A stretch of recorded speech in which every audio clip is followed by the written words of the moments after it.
Welcome, everyone. I'm so excited to have you here at our Unleash Your Brilliance Summit. This is a dream of mine to help people get tools and techniques and inspiration and motivation to live the very best quality of life that you can live, because that's really what you deserve. And so, in gathering together my experts, I've chosen people who have found brilliance inside of themselves.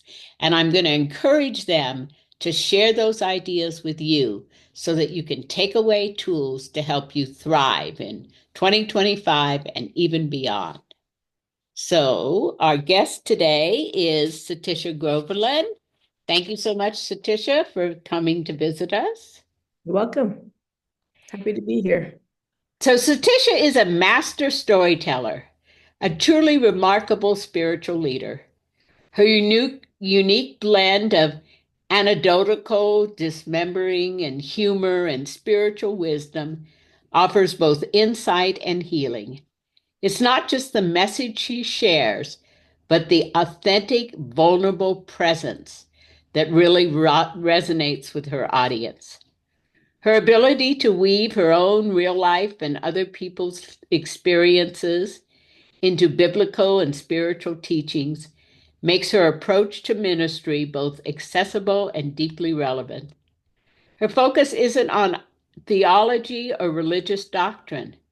Instead, her goal is to impart the wisdom combined within sacred texts while stripping away guilt, fear, and shame that is often tied to them.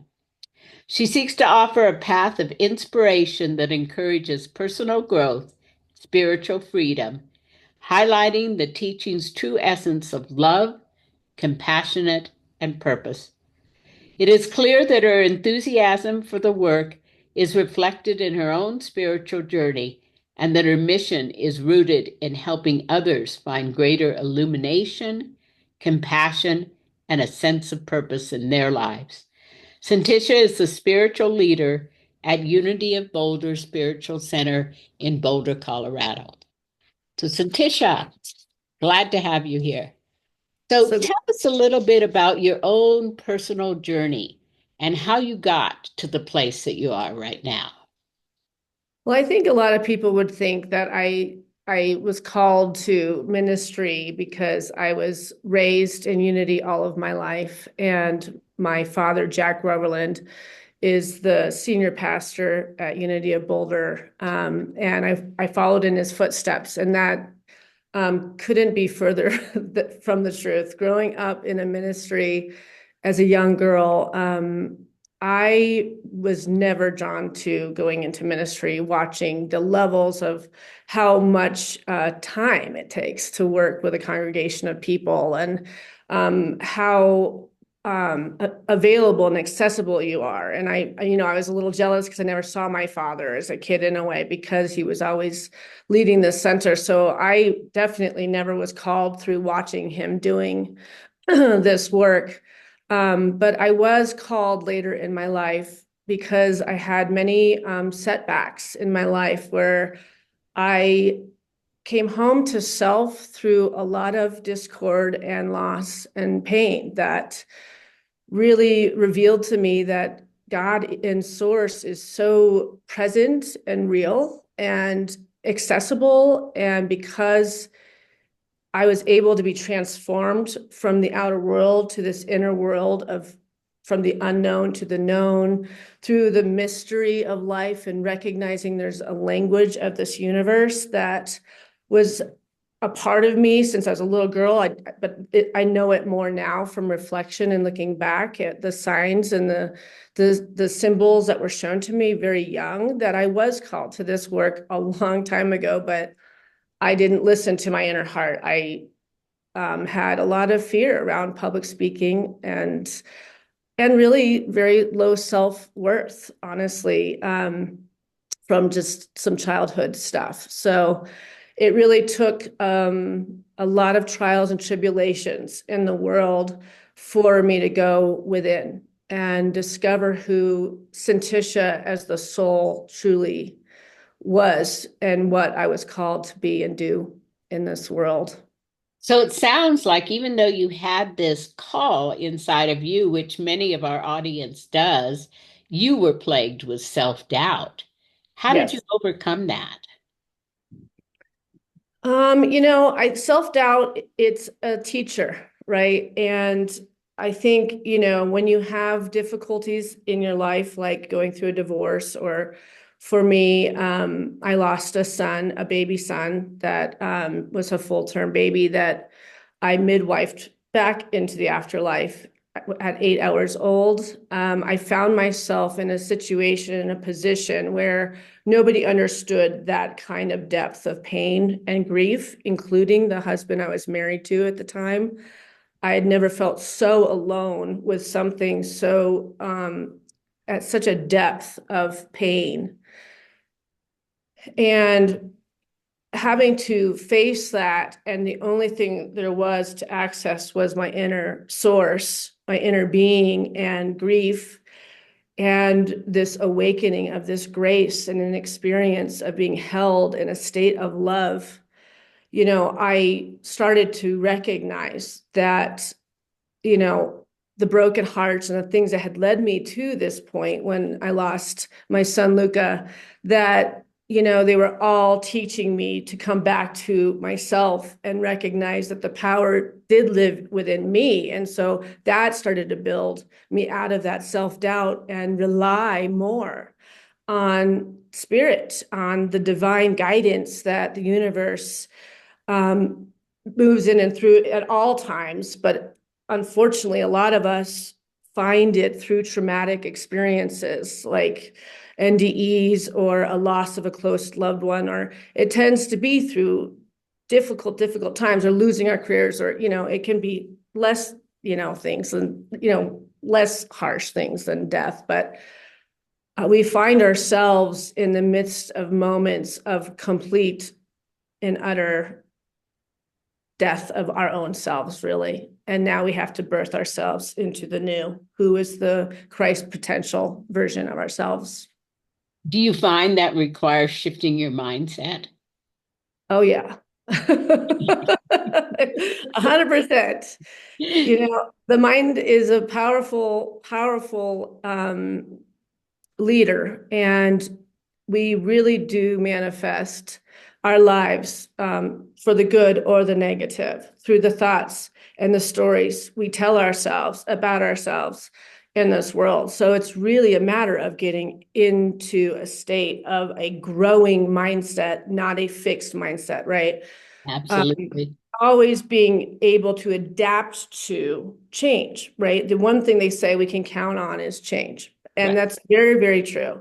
And when we're stubborn and we think that we've figured it all out, we have no access to the new ways to open ourselves up to the gift that's within a difficult moment, to move through that valley into the next wonderful awakened moment of what we were called here to experience and do and be. So yeah, it's really about having an open mindset, a growing mindset that recognizes, like right now, I wouldn't say I'm at my pinnacle. I'm just beginning here, right? I've come Right. a long way, but I know that I'll be doing this my entire life. I'm a continuing um, student of the living God, all of Absolutely. my. So, out of that spark that's happening inside, how do people get clarity? I think that we have to find the practice that works best for us. And I don't think there's one perfect way for anyone. I think we have to do our research. We have to find what inspires us to connect with this greater something, whatever they call it, the mystery, the creator, God, source. I know that the universe doesn't care what we call it, right? It's just this divine energy that wants us to commune with it daily, if not many times a day. So, obviously, a lot of people use prayer, meditation, For me, it's meditation and walks in nature without music in my ears and really, really deeply listening to the universe, listening to the birds, looking at the signs and the symbols of nature and animals, and you know, looking at the sequences of numbers and what they mean in the moments of what I'm thinking about. I'm letting the universe communicate through the language of the universe to show me what is needed, wanted, and necessary in any moment. But yes, I think you deeply have to be communing in some way, especially in the morning and in the evening, so that we can end our evenings closing into that spiritual sense and watching our dreams too, right? Having a dream journal, looking for the signs and symbols of the world, like visions. I have visions all the time that show me where I'm congested and my mind is stuck and my heart is stuck. And I know that there's more meditation to do in those areas to open up to this the unknown, to find the known. And then again, we'll get another opportunity to be in the unknown, and then we find the known. And it's just a wonderful, playful, awe-inspiring experience. It truly is. It sounds like a key piece is consistency.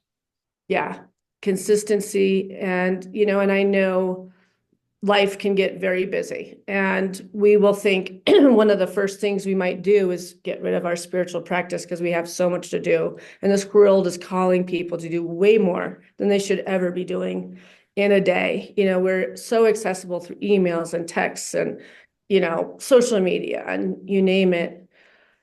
But the Dalai Lama says if you don't have time, if you think you don't have time for meditation, you don't have time to not be meditating in the pace of the world that we're living in at this time.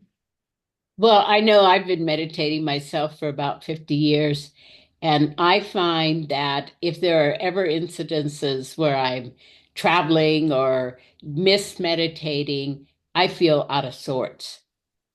Oh, yeah. We can feel it when we're divinely connected and tapped into the heartbeat of the Mother Earth and connected to the divine of the ethereal.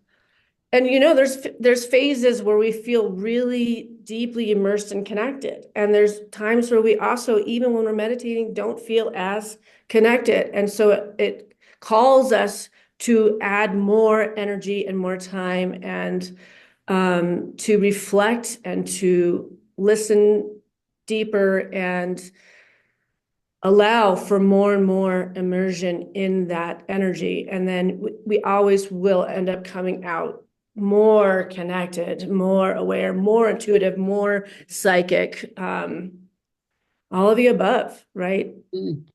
So I think a really good way of instilling this is through establishing habit patterns. Have you Yeah, found that true for your life? 100%.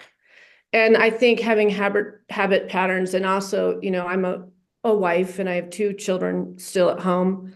They need to know what you need on your spiritual path, right? I have kids leaving for school early in the morning, and that's when my meditation happens. So I tend to get up around 5 before they're up. But I've noticed that the dogs, the kids, they all seem to wake up at the time that I want to do this meditation time. And it just shows you the attracting energy of what is happening in that meditative time. They all want to soak up the mom that's in that space, right? So they have to understand, though, that mom is in that space all day. If you can allow me to have that hour that I need to drink that fresh water, to be with spirit, and to awaken my spirit to the world before the intellect starts taking off on all the responsibilities that are at hand for each day. So I find that for me, it's a key piece in what I think of as resilience. Mm-hmm. And resilience is such a critical skill that people in the world are called to right now. I wonder if you could talk about what resilience means for you and ways you think people can help develop it. Resilience. Boy, resilience is a process of having faith that everything is going to work out. right? And I think we lose our focus towards having hope right now in the world with all of the things that are going on in the world right now. It's very, very easy to get caught up in the human condition and get handicapped by fear and the discord of this outer world. And so I think it's so, so important for us to stay in this spiritual path, because that is the resilience. You will have the resilience to keep coming up and staying within the spiritual and staying with the view of, of an openness, of a recognition that everything always works out, even if it doesn't look like it right now, right? So resilience is having a true understanding that there are periods of dark times. And within the dark times, which when it's in our inner soul, it's the dark night of the soul. It's a time to go visit the unhealed, unconscious parts of ourselves that are driving ourselves forward into more and more negative experiences that are repeated through different situations, because it's calling us to go within and grow through and know the truth, the powerful truth about who we are. And we have to do that the same thing when it comes to this world.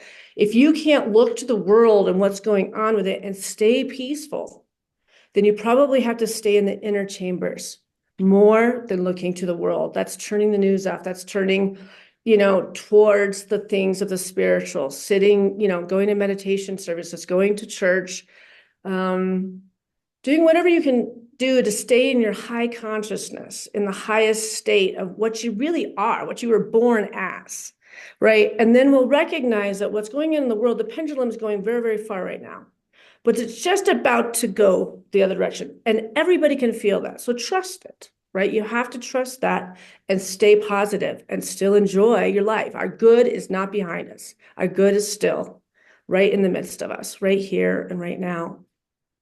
I know a lot of people, especially some of our younger audience, have a negative association to church these days. And one of the things that I like about the Spiritual Community Center in Boulder is that they seem to be evolving out of that idea of a church mentality into more of a spiritual leadership mentality. Is Mm. that part of how you see your role?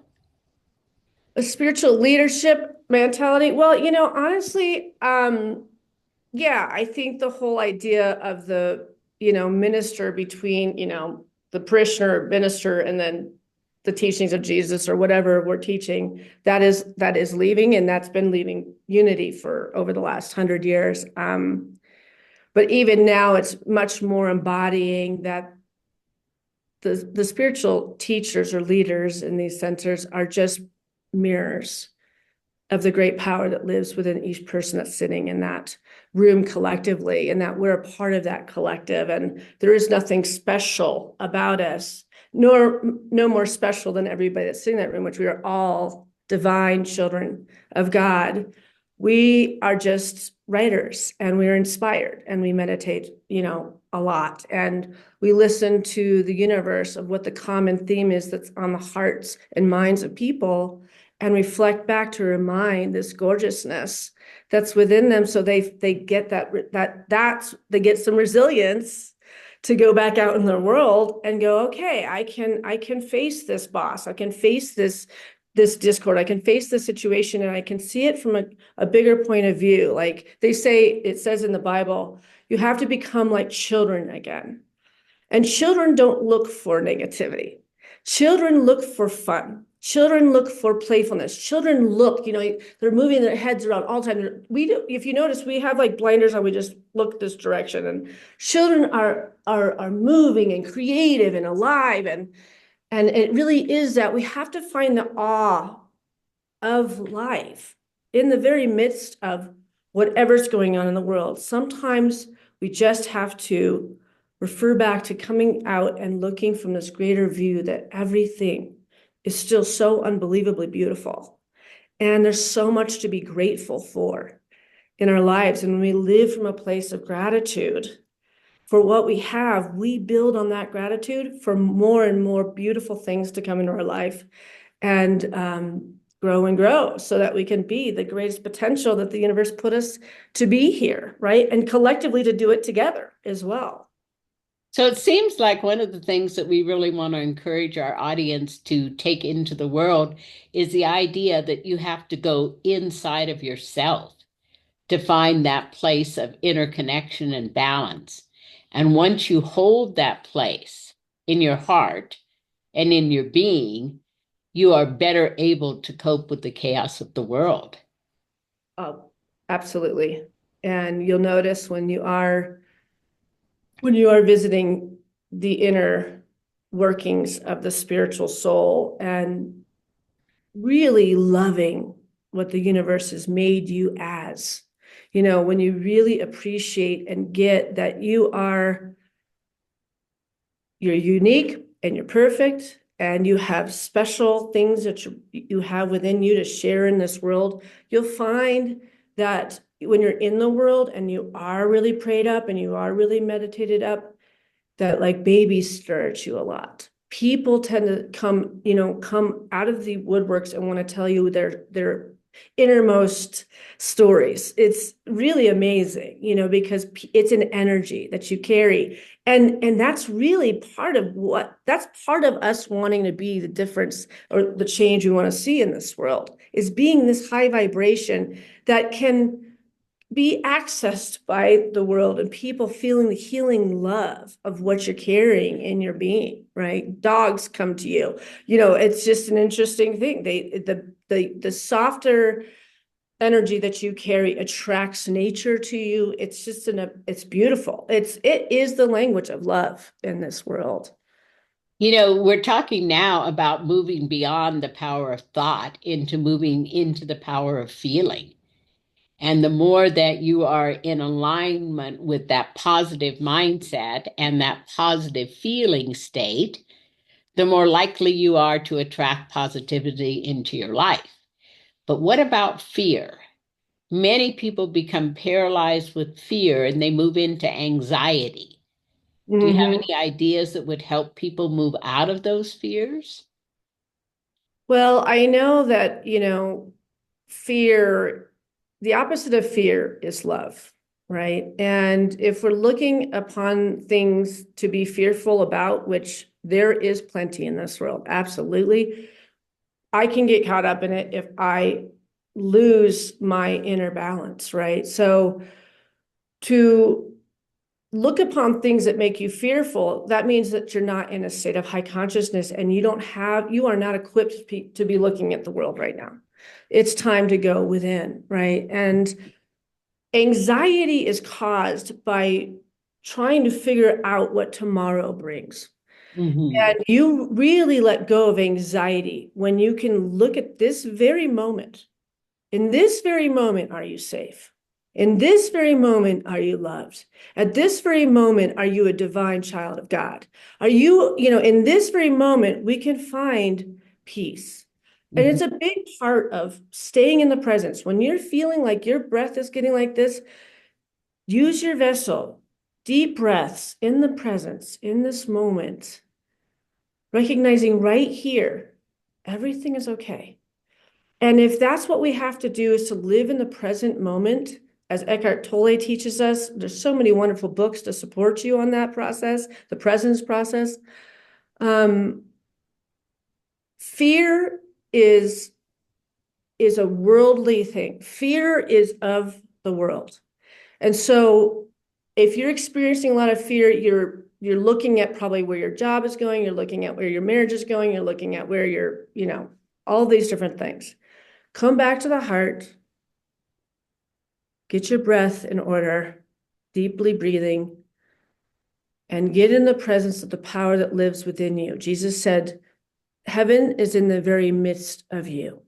It's in you. It's not a distant day. It's in this moment. So that is the call to come back to this presence. Mm-hmm. That heaven is in the midst of you right here. And it doesn't say when things are going on well in the world. It's always in the midst of you right here. So this is a very, very powerful message to give to the world right now because it's about going inside and essentially finding your own inner connection to the source. and using that connection to be resilience in the chaos of the world.